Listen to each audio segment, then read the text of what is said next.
Hi, I'm Lexi Stevens and I'm visual arts producer at Green Man.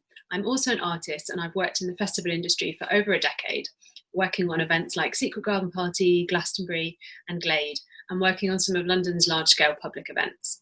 In 2015, I began to design and set up the visual art commissioning programme at Green Man, a music festival attended by 20,000 people each year in the Brecon Beacons in Wales. Since our first year in 2016, we've commissioned 10 temporary artworks, working with 14 artists, including 2 collectives. Supported by Green Man Trust and Arts Council Wales, artist development is at the heart of the programme, and I work with commissioned artists over a 12-month period. We run an artist residency over the festival weekend, and in this way, it is currently the only programme of its kind in the UK. So 2015 was 5 years ago now, 5 years since my friend and mentor, Shona Manson, said that crucial single word to me, which was yet. She said it with her characteristic belief in people to make things happen. At the time, I'd been offered an opportunity to step away from producing the outdoor luxury spa at Wilderness Festival that I was involved in, and to create a visual arts offer for the Green Man. And I was saying, yeah, it's totally my dream job, but curators don't really go to festivals to find artists, do they? To which she said, yet. So after a winter of working out how I could make this happen, the artist Nathaniel Racco and I got into his car, never having met before, and spent 15 hours together driving to Wales in a heatwave to look at some trees. I remember the air conditioning in his classic black BMW wasn't working. Yet I was still slightly nervous about how I was going to get this smart artist to work in a field with me with electric outdoors in Wales. I built the programme on strong foundations that have been laid by the Green Man team. Chris Folds, who heads up the decor and design team, had been working with artists on a one-off basis for a number of years, including a commission with Sean Harris, which was supported by Arts Council Wales. He'd brought various people into the festival, like Limbic Cinema, and they'd become part of the design team. The Green Man team consists of me and my assistant, Rodri Nichols. My job is to lead this team in delivering a 3-day build and 1-day D-rig, supporting the 3 to 4 artists each year and their individual teams that they bring with them. So I prepared a little slideshow, which I will share with you now. So Green Man 2016, our first year. This is Nathaniel Racco's Platonic Cube, made in 2016. This was our inaugural large-scale commission of the newly launched visual arts programme. Nathaniel is based in London and has exhibited internationally, and he's one of the more established artists that we've worked with. His art practice spans public art, installation, sculpture, photography and painting, with an increasing focus on performance in the last 5 years, and he collaborates with a choreographer called Angela Woodhouse.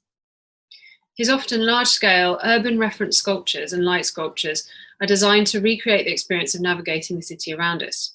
This was only the second work he had produced in a natural environment at that point in time. Sections of the work illuminated and faded in a choreographed sequence, which you will see in a bit of video that I've got at the end of this.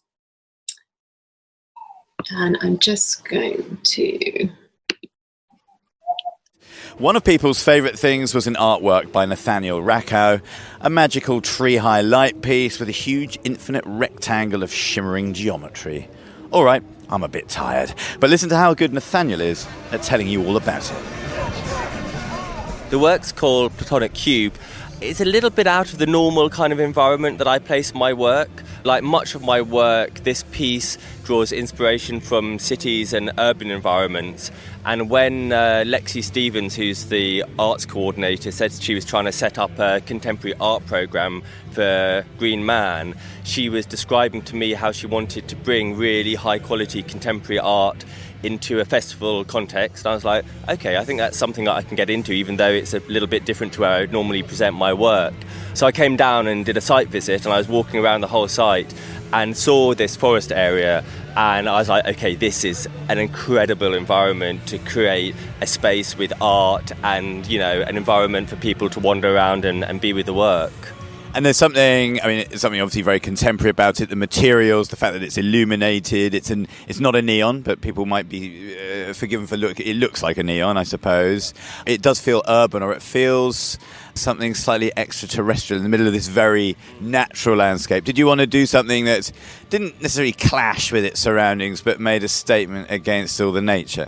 Yeah, I think you're spot on there. The idea was that I wanted to almost layer two different environments on top of each other. So take the rural forest setting and then insert something that speaks much more of an urban realm, and see what happens when those things are kind of pushed together and overlaid. I think the result is that you create almost a third fictional space, especially at night. That's accentuated by the light. So people walk into this bubble and they have to reassess where they are. It's been fascinating seeing how people respond to the work. It's always my question to artists whether they sneak into the gallery to see what people are saying, how people are reacting to their works. Here, there's a lot of wandering done around this beautiful part of the world for the festival, and people kind of happen upon it or spy it through the trees and are attracted to it.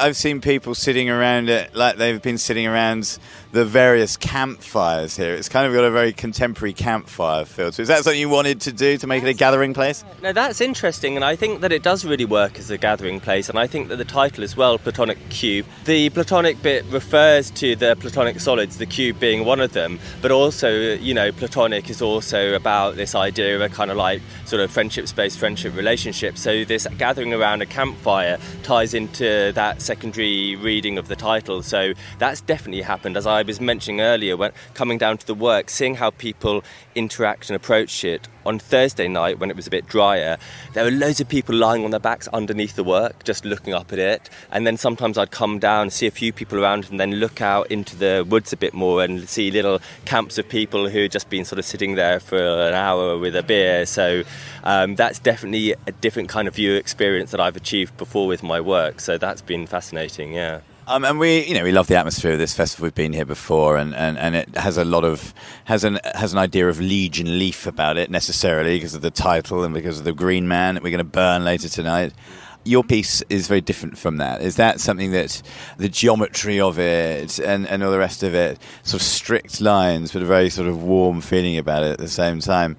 Is that something you wanted to sort of do, to bring something that looked so different into this setting? Yeah, I think the contrast works really well. I think the fact that when you approach the work, it's unlike anything else that you'll see around the festival, and it challenges people a little bit as well. I think, it's challenged me bringing my work to this kind of environment, and the audience here seems up for the challenge. You were saying earlier about, whether or not I kind of secretly go into galleries and watch people and listen to people, what people say about the work, and I definitely do. It's really vital for me as an artist to get an understanding of how people interpret the work. I'm trying to communicate something with it, so I need to know if that's, successfully happening.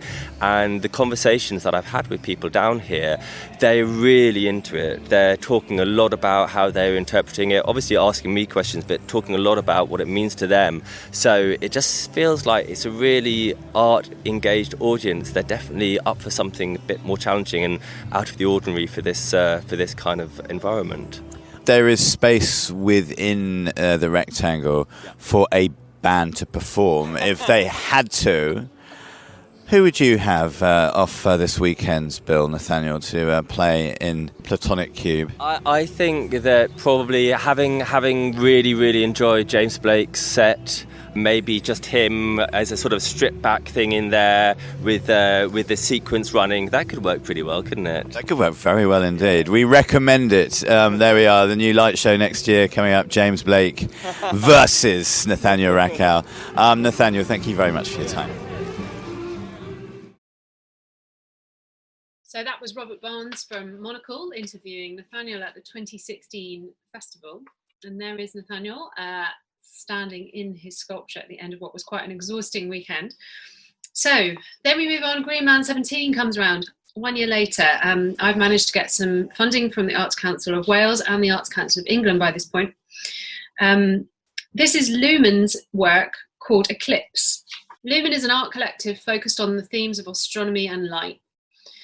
Through art, exhibitions and seminars, they aim to raise a dialogue about how humanity understands existence. The co-directors of Lumen are artists Louise Beer, Melanie King and Rebecca Huxley, and they've curated exhibitions nationally and internationally since the launch exhibition at Crypta Gallery in St Pancras on the winter solstice in December 2014.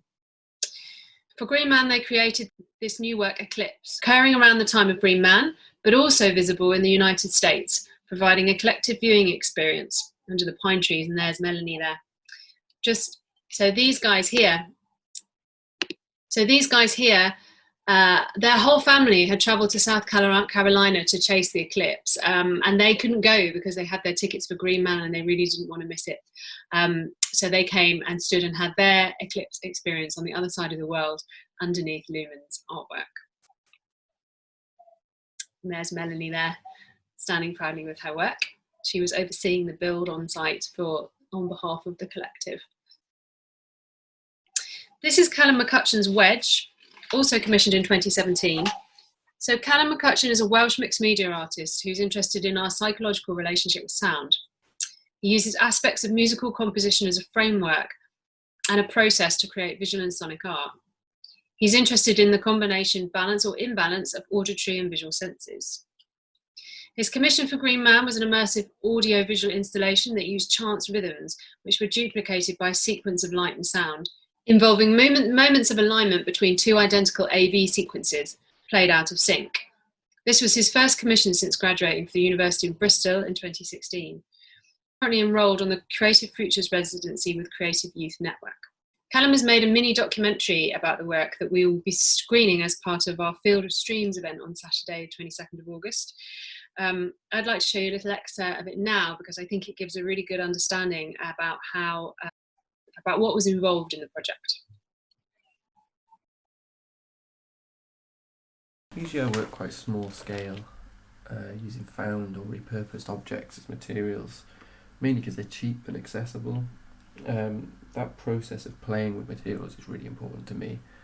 That's where I feel like I have a relationship or a dialogue with what I'm making, and that process is what forms the work to me. So making Wedge required a really different approach to what I'm used to. It was the first large-scale piece of work that had to be kind of built safely for people, for the public. I had to consider things which I really wouldn't normally consider when making work. Things like the weather, it's going to be outdoors, health and safety, it's quite an important one. Managing a team, working with a big budget, it had to be transportable. We had to build it on site, so everything had to be quite premeditated and planned, which I found difficult and quite stressful because it's really new to me, and there was no time to sort of tinker with it until it was actually being built. So all of the kind of everything existed in my head, which made it all quite stressful because there wasn't much of a making process until the actual build, which is totally new to me when I'm more comfortable within that process rather than thinking about it, I suppose. So Wedge was a development from an existing piece of work using some lights and a clothes horse, which was exploring some of the ways that sound can kind of affect our attention.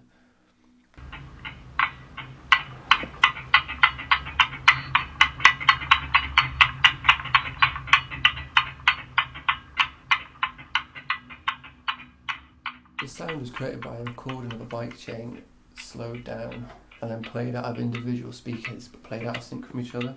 So it creates these kind of moments where they will shift in and out of alignment. And I wanted the piece to play with the kind of hypnotic state that can put us in.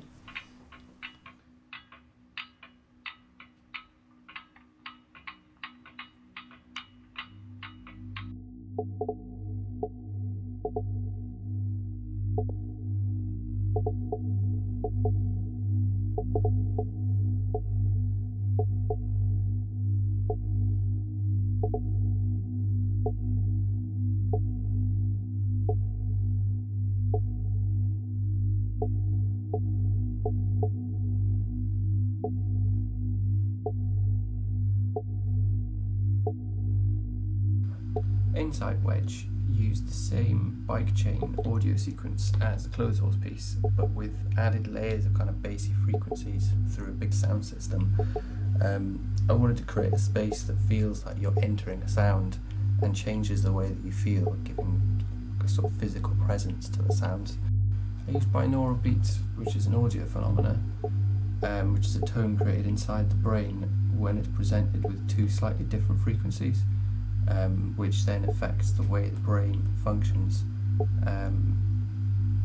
I found this really interesting, the idea of having a kind of two different signals on the right and left, which are both really similar, but they form a new thing in the middle, along with the kind of rhythmic relationship from the clicking, that there's this sort of duality throughout it. And I explored this a little bit visually as well, with the mirrors in the centre where the two walls meet, creating this kind of infinity effect, which was to kind of visualise what's going on with the sound.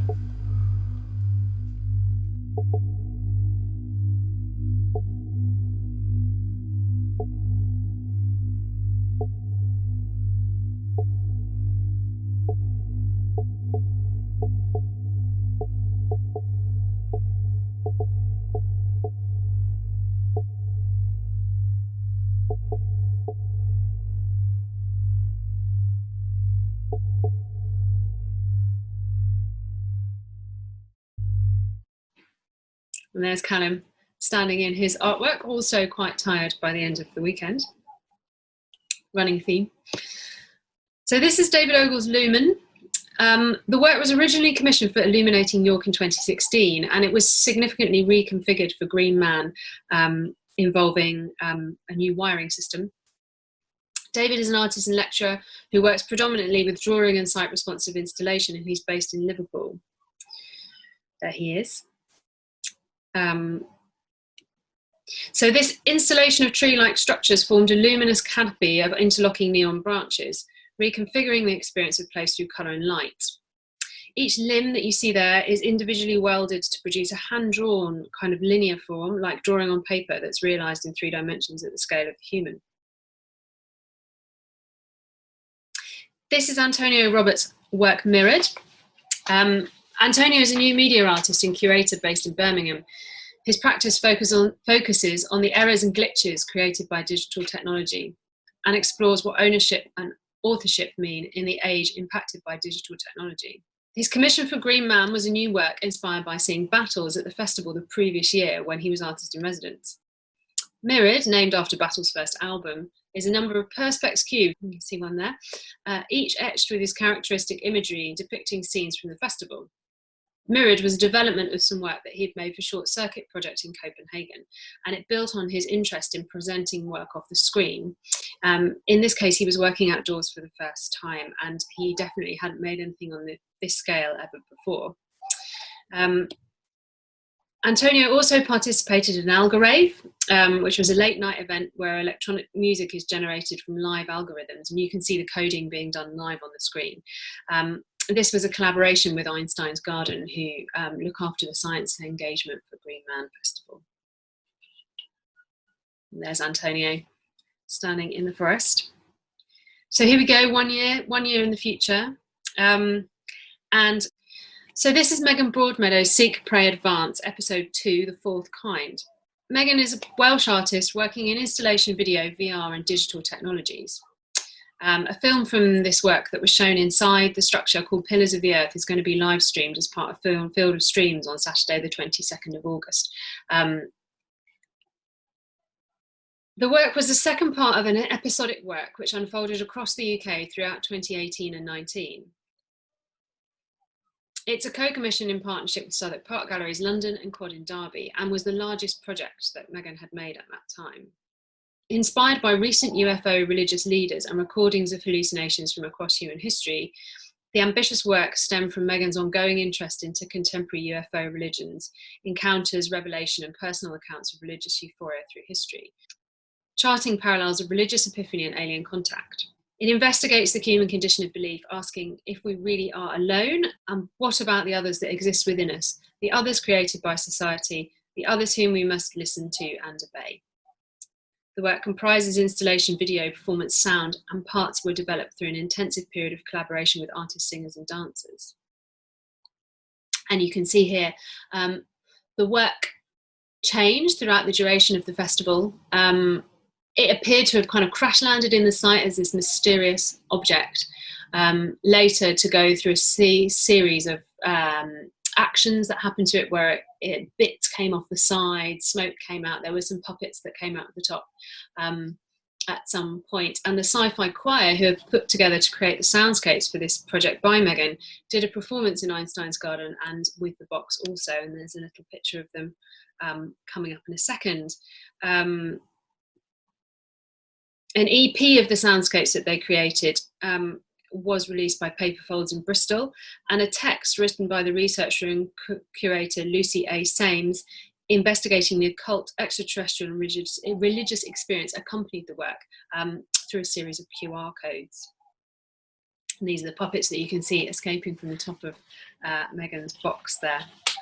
Here's the fantastic Sci-Fi Choir, rounded up outside the box with their final picture with Megan on the end there on the right. And there she is. So remember this box structure in the centre there for when you watch the film, Pillars of the Earth. These are some pictures of the first phase of the work, which were at Southwark Park Galleries. It was a 2-room installation with a large mirrored entranceway. And the films were shown here. You can see on the ceiling that led into the next room.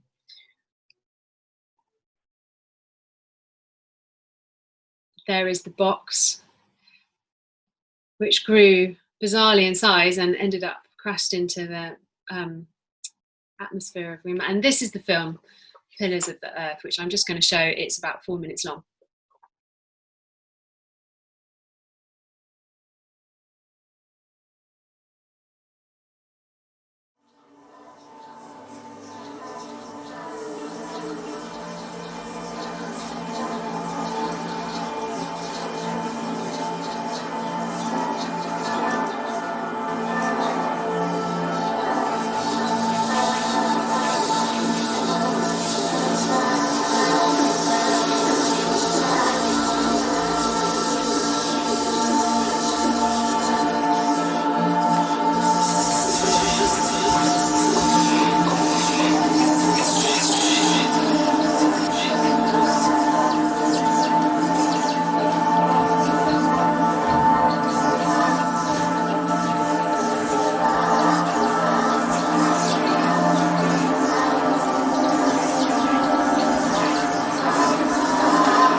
This is Flow Conceptions at 6s and 7s, also made in 2018.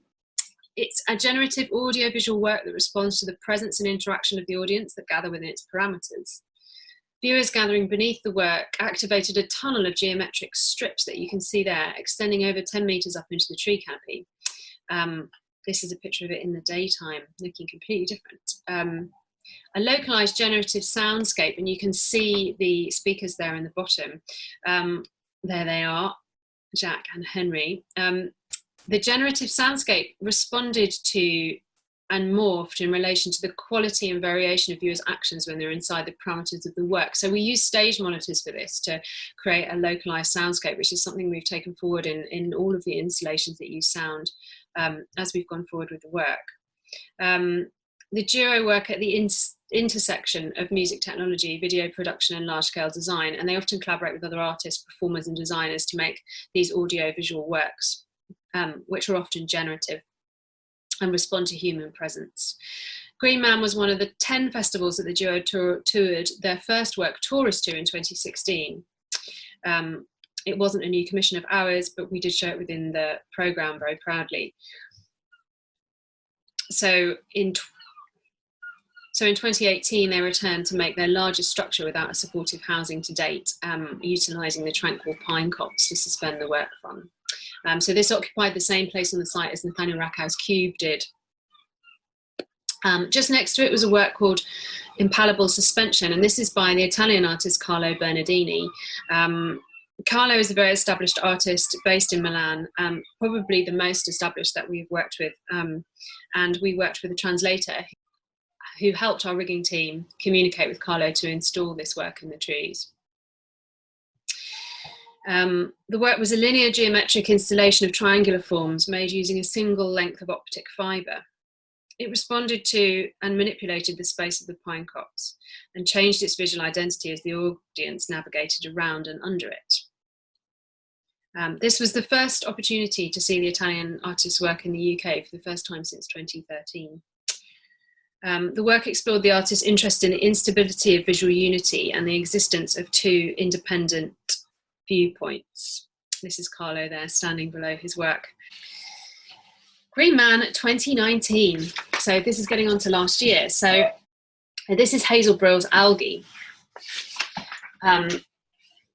Hazel is an artist who lives and works in London, and she merges fiction and fantasy with the everyday, looking at the role of storytelling in popular culture and working across video, sound, animation, text, sculpture and installation.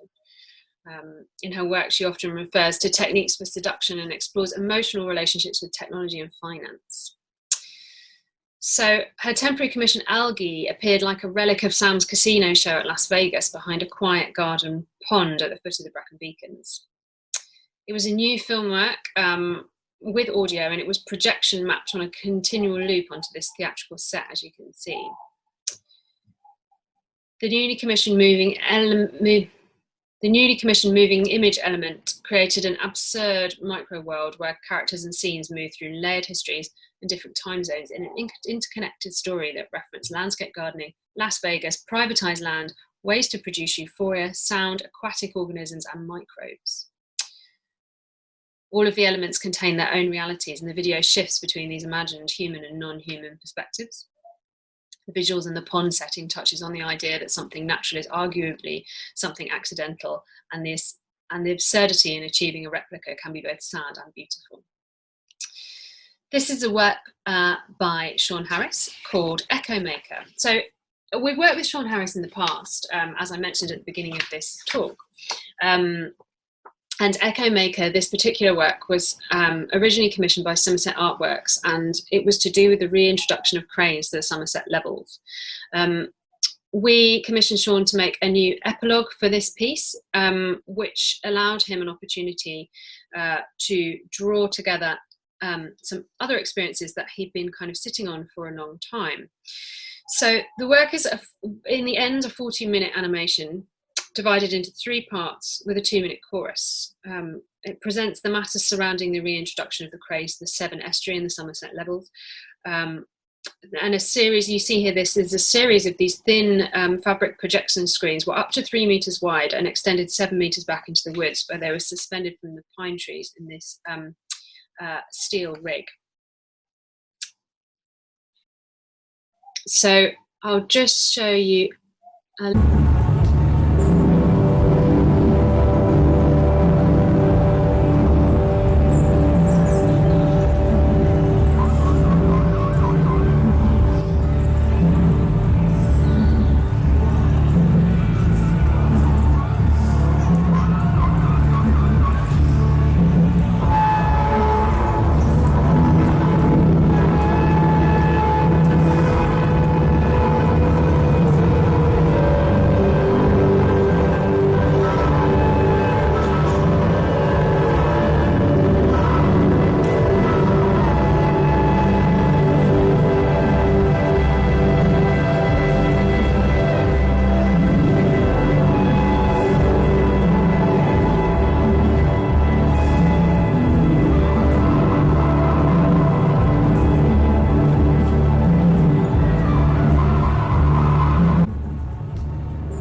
Also in 2019 is Jennifer Taylor's Stargate.